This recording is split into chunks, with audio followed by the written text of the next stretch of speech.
খারা ওই খারা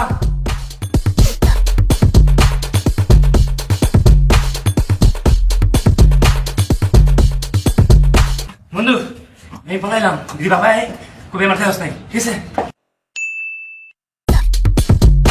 বাবারা তোমরা জোনাইদারি দেখছো না আঙ্কেল দেখি নাই। আরে বাবারা জোনাইদারি আমি সকাল থেকে খুঁজতেছি একদিন লিখে না আমার দেখলেই পলাইতাছে কে চাচা বিড়ি খাইতে লইয়া ধরা খাইছে নাকি?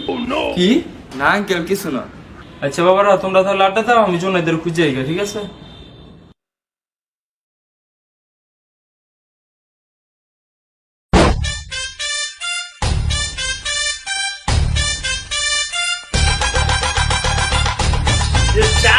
চাপ বুঝতে দে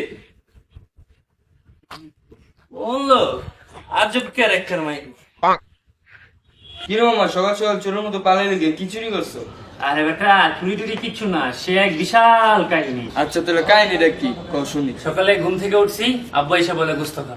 আব্বুকে বললাম বাবা সালামি দাও, বলে গোস্ত খা। বাবাকে বললাম বাবা আমার জ্বর আসছে, বলে গোস্ত খা। বাবাকে জিজ্ঞেস করেছিলাম তুমি ছোট থাকতে কুরবানিতে দাদা তোমাকে কি বলতো, বলে গোস্ত খা। অবশেষে বাবাকে বললাম বাবা আজকে আমার মন ভালো নেই, গোস্ত খা। কস কি মামা, গোস্ত খাইতে খাইতে তো তোর জীবনটা দি গোস্তওয়ালা গরুর মতো হয়ে গেছে।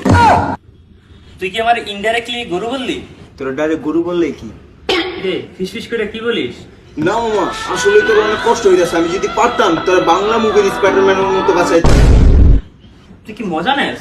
না রে মামা, টাকা নাই, মজা নেওয়ার মতো টাকা নেই এখন। আরে আমি বলতেছিলাম আমার কথা খুব মজা পাইতেছিস তাই না? কে তুই কি দোকানদার নাকি তোর কথা মজা পামু? আরে শালা আমার কথা মানিতেছে, তুই আমার কথায় তোর খুব হাসি পাইতেছে তাই না? কি হাসি হাসি হাসি তো সে আমার পুরনো প্রেম।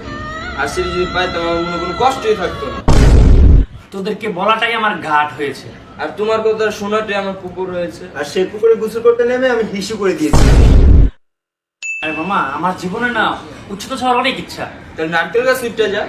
আরে আমার কথার বাড়ি হইতেছে আমি সবার মধ্যে খুশি ছড়াইতে চাই। তাহলে সেন্টার ক্লথ হয়ে যা। আরে কেমনে যে বুঝাই, মানে হইতেছে কি আমি সবার থেকে ভালোবাসা পেতে চাই। ও তাহলে পুকুর হয়ে যা। তাহলে তো তোর বাবার তোর গোস্ত খাইতে কোনো সমস্যা হইব না। বড়ই অপমানিত হইলাম। কি আর বলবো ভাইয়া, যা বলি তাই দোষ। হ্যাঁ আহা গো, শখের তো আর কোনো কমতি নেই। আচ্ছা মামা একটা গল্প বলি শোন। একটা জঙ্গলের ভিতরে একটা বাসা ছিল, সেই বাসাতে অনেক অনেক বছর আগে একটা সুন্দরী মেয়ে থাকতো। মামা আমি ওই মায়ের সাথে প্রেম করবো মামা। একদিন মেয়েটা খাটের উপর থেকে পড়ে মারা যায়, তারপর থেকে সে সেই বাড়িতে ভূত হয়ে চলাফেরা করে। না মামা, আমার বাপ দাদা 14 গোষ্ঠী থেকে প্রেম করে নাই, আমিও করবো। সেই বাড়িতে কেউ পা রাখলে পিছন থেকে এসে খপ করে ধরে মেরে ফেলে। বাজান তুমি গোস্ত খাইবা না?